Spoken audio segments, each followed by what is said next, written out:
In this video, I'll show you some cool guitar speed exercises that are built on guitar speed bursts. Now, these quick bursts of speed will help you to break through some speed barriers. The best part is these are fun licks to play and are not boring, mindless guitar exercises that only help you to build speed but aren't musical or don't sound cool. Hi, I'm Tom Hess. When I began learning how to develop my guitar speed, I really wanted to develop clean, accurate, and fast guitar playing. The problem was the guitar speed exercises I practiced were very boring, tedious, and didn't sound like real music, just like mindless fast guitar licks. Things changed once I began developing short guitar speed bursts that sounded great and were licks I could actually use in real music. Now, because these were more fun to practice because they sounded better, I practiced more and improved my guitar speed much faster as a result. Over the years, I've helped thousands of my online guitar students to increase their speed on their guitar with similar guitar technique exercises. And today, I want to show some of these to you. Now, before we get started, it's important that your hands, arms, and shoulders remain as relaxed as possible. This will become much easier once your hands are fully warmed up. I've created a tutorial video on guitar warm-up exercises that you might want to check out. So let's hear example 1.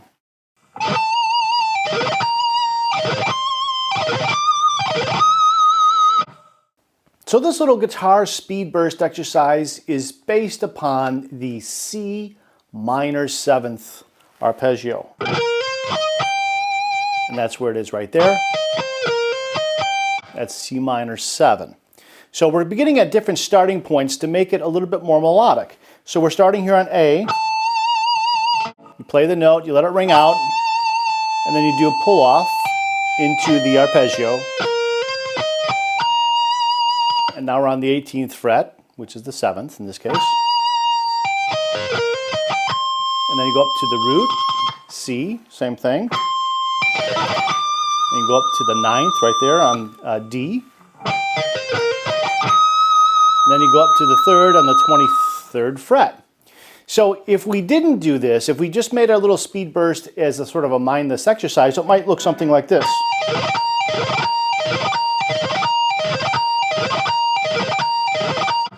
And that's cool as an exercise. I mean, it does help you do the arpeggio and work on building the speed there. But it's mindless. Where are you really going to use that ever in a song or a solo? It's just kind of boring, right? So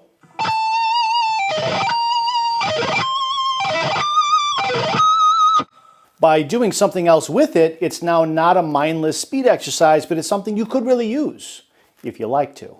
So either way, it makes for a great exercise, great little quick little speed bursts on these minor 7th arpeggios, integrated with some vibrato. And if you noticed, the vibrato I was using mainly, especially on the higher notes, was just fisting the bridge. So this is a floating bridge, a little Floyd Rose, and I don't use the vibrato bar, and I just take my fist and I just do this. Of course, you can do the vibrato with your left hand if you prefer, but it gets a little harder as you go higher up on the neck to do the vibrato with the pinky finger, because not that that is really a hard thing to do, but you've got to get back down to this 15th fret. So your first finger is a little bit out of position if you're using it to help with the vibrato. So if you use the bridge, then you get a nice vibrato, and your hand can remain in position for the next speed burst. Here's example number 2.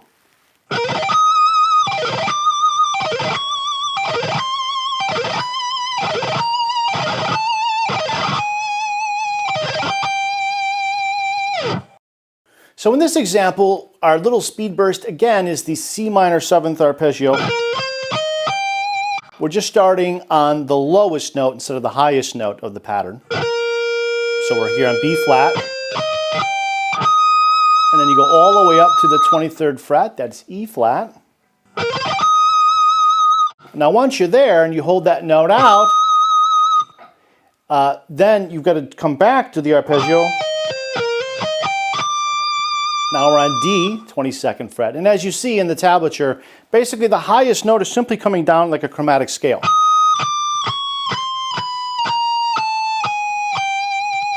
And that's all that's happening with the speed burst in between.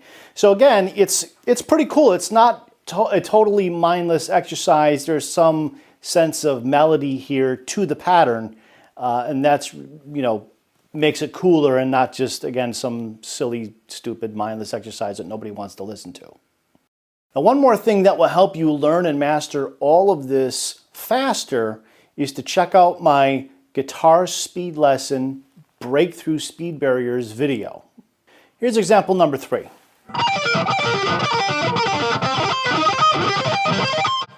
What we've got here are basically 2 arpeggios. A G minor arpeggio in different positions, different inversions, and then a C minor arpeggio also in different positions or different inversions. And there's inserted a rest in between each little arpeggio. So when you play the first one, there's a rest there, then another rest, then another rest, etc. So each one has a rest, and the purpose of that rest is really twofold. The first purpose for our purposes of exercise here is that we're just trying to focus on the string skipping motion that occurs after you play the first little position. Your pick is now on the 3rd string. It's actually between string 3 and 4, traveling in this direction. And we need it to go to the 1st string to go a downstroke. So there's a big distance. You've got to jump across 2 strings, the 3rd string and the 2nd string, in order to get from here to here. And that's true with every arpeggio that you're going to do in this example. All right, so the other thing is we want to verify that the notes that we're playing are clean. All right, so with that little rest in between each arpeggio helps you to think about what you just played, what you just heard, and if it was clean to your ears or not. And if it wasn't, you go back and make a little adjustment or practice it a little slower or whatever. So the rest helps give you time to verify that it was clean. All right? And we're just mainly focusing on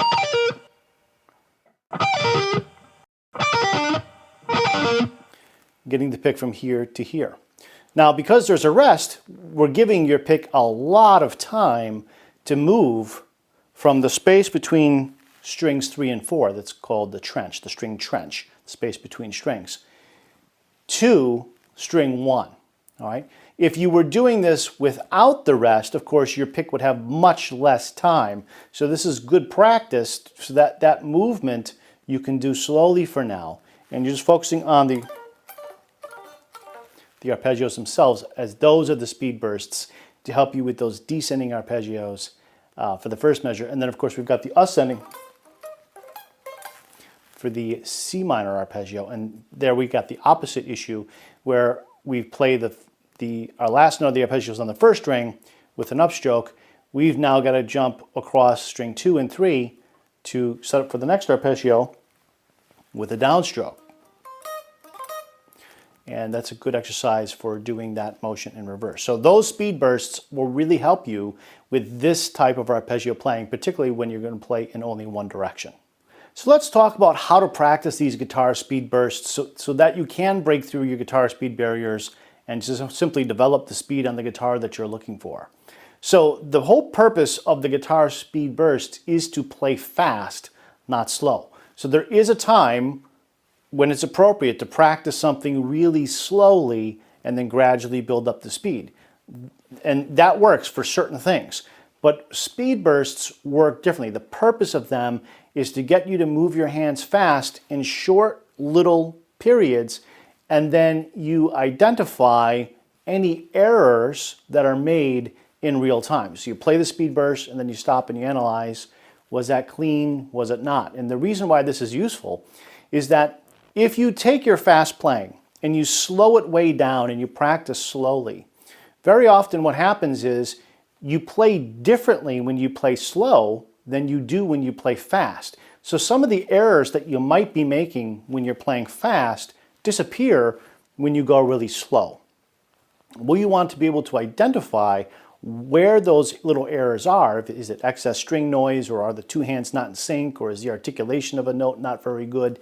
We want to be able to identify them in real time when playing fast. That's a useful skill to have. So we want to listen in between the little bursts of speed and then make decisions about, was that good, was it not good, what needs to be fixed or corrected the next time that I do this little speed burst. Okay, so then you decide what it is that you want to focus on when you play the speed burst again and try and fix that little piece.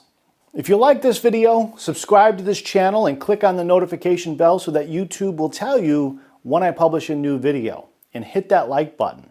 And let me know by leaving a comment below what other topics you'd like me to make new videos on. I actually made today's video lesson based on a comment that someone had left on an older video that I made. He asked for a video on guitar speed bursts, so here it is. If you want to learn how to sweep pick fast and clean, I show you how step by step in my new free e-guide titled Sweep Picking Mastery Secrets Unlocked. What the pros do to sweep pick clean and fast. It's free, so click on the link below to download your copy and learn to master sweep picking.